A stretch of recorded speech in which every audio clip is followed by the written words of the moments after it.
What's up, guys? It's your boy Jake here with another new episode of the main event. Yes, I've been having equipment problems. Yes, the other shows aren't coming out very regularly. But yes, the main event is still here. It's Wednesday. Let's talk about it. I have to talk about this Dallas Takeover show.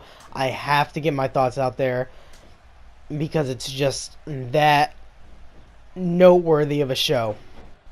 You guys are going to also have to bear with me through this episode because on Saturday night I slipped on a patch of Minnesota ice and landed on my left side, and I've been having some pain and some trouble breathing and stuff like that ever since. So just got off of work.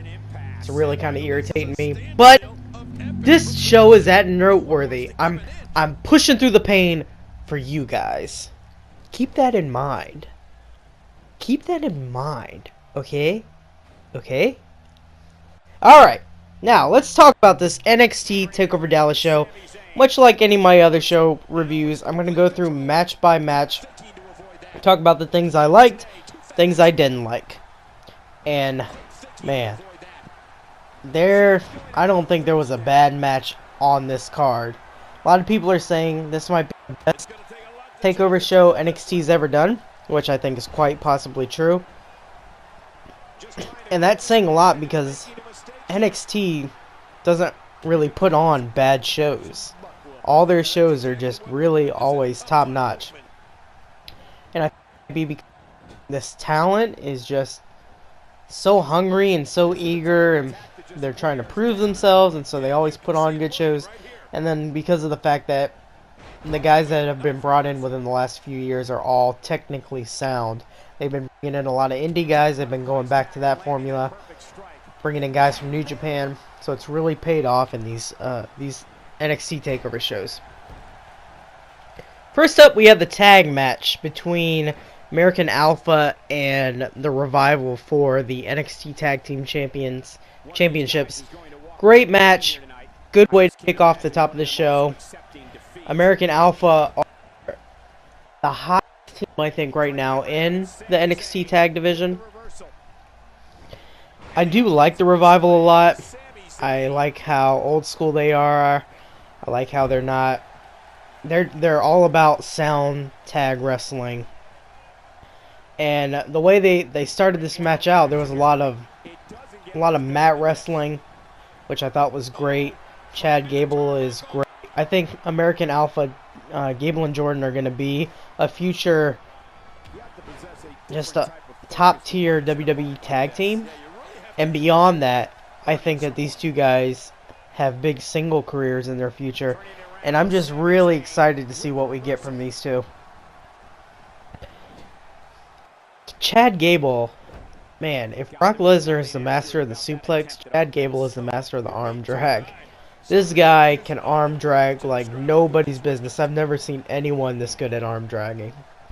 There was a spot done by the Revival where they botched. It looked like it was a double powerbomb. And so they kind of got hassled by the crowd with the Botchamania chants. But otherwise, the match was very sound. It was good way to kick off the show. American Alpha got the win. I think that was the right thing to do. This team is just white hot, and so they need to put the titles on them. That said, I don't think the Revival is quite yet ready to leave NXT, and I'd like to see these guys continue to feud over the titles. Next up was Corbin versus Aries. This was the worst match on the card, but that's not saying very much because everything on the card was incredible. So it was still a decent match. It was kind of surprising to see how weak Aries looked against Corbin as the match progressed. I'm super shocked by how short Austin Aries actually is. I didn't realize he was quite that short. It does in TNA, it does in NXT, I guess, and especially against a big guy like Corbin. I'm glad that Aries won the match in his debut.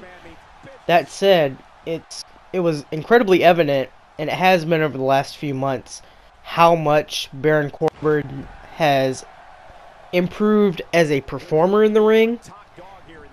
I mean, the way he plays to the crowd and everything, I've been really quite impressed with him, especially over the last month or so. And I think the reason they kept him looking so strong was because he ended up debuting on Monday Night Raw this past, not this past Monday, but the Monday before that, the one after the Takeover show.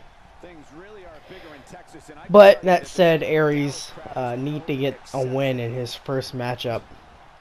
Next up, we had what is possibly the match of the year, and it's going to be hard for anything to beat this. It was Sami Zayn versus Shinsuke Nakamura. It was the most anticipated match on the card. Probably for me, the most anticipated match of the weekend. Nakamura, of course, from New Japan, making his debut here. And there was a lot of worries over, are they going to let this guy be Nakamura? Are they going to let him do all his King of Strong style stuff? Are they going to let him be as crazy and charismatic as he was over there? And thankfully, man, they really did. I was surprised how stiff they let this guy work. And man, I can't imagine that all these WWE workers are going to be super excited to work as stiff with Nakamura as he gets. But if it means that he's going to put on matches like this, they might be willing to do it. The crowd was electric. I really liked Nakamura's entrance. I loved his music. I thought that the crowd was incredible the entire time they were working the match. Like I said, incredibly stiff shots from Nakamura, but it really read on screen. It really showed the intensity between these two guys. And then as they got into the forearm smashes repeatedly back and forth, and Nakamura got busted open by Zayn, man, that was amazing. The crowd was super into it, like I said, and this really showed what this guy is capable of. There was a Michinoku driver that I thought looked super vicious, performed by Sami Zayn on Nakamura. And there was another spot that I really liked, how Sami Zayn went through for his diving DDT through the second rope on the outside. Nakamura hit that kick. And then, of course, Nakamura won with the Kinshasa, which was called the Bumaye, I believe, in New Japan, that knee strike. And this was a great debut for Nakamura. It might be Sami Zayn's last match, especially considering how much he's been on Raw lately. But we'll have to wait until this Wednesday to see if it's actually that was it for Sami Zayn. Next up, we had the women's title match, and it was Asuka versus Bayley. This is the best I've ever seen Asuka, and this match might have rivaled the Triple Threat women's match at WrestleMania for me. The Triple Threat match, I think, was a little bit better, but this was still a fantastic match. I think that because Asuka had a great sparring partner in Bayley, that's what really allowed her to shine as much as she was able to in this match. And these guys just really went at it.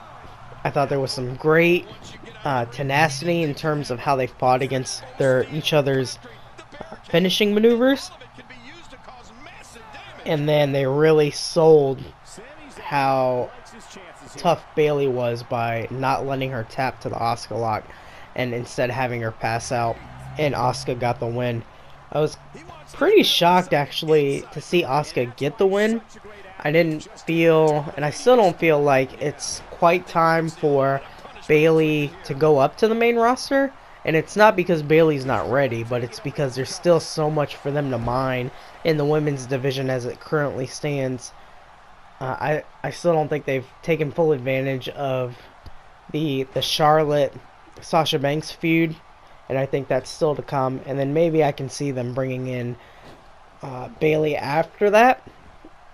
So I think that you're going to see these two, Bayley and Asuka, feud a little bit for the title and for the time being. But it is exciting to see what this might mean for the NXT women's division. Next up, we had the NXT Championship match. Finn Balor versus Samoa Joe in a rematch from their previous TakeOver encounter. And this was a good match, but it wasn't as good as their previous Takeover encounter, and this was for one main reason. Samoa Joe got busted early on in the match, and you can see it was really driving him, and I thought it lent a great deal to the storytelling of the match. But the way WWE is nowadays, they kept trying to close the cut during the match, and it kept cutting off the momentum of what they were building up, and that really took away from their contest. I still think it was a good match.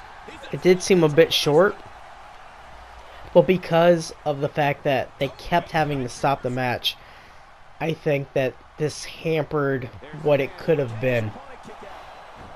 I don't really understand the need for what they did, because it didn't seem like it was a threatening injury to any degree.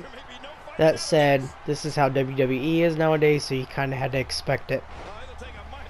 But it was still a fantastic match, and I think that most of the matches on this card were amazing, and they were better than anything that WrestleMania had to offer. This show, I think, overall was better than WrestleMania, and WrestleMania was a good show. But if WrestleMania was all about the spectacle, this match was wall-to-wall great wrestling with a possible match of the year candidate. I think this show is going to be talked about for a long time. Anyways, guys, I will catch you next.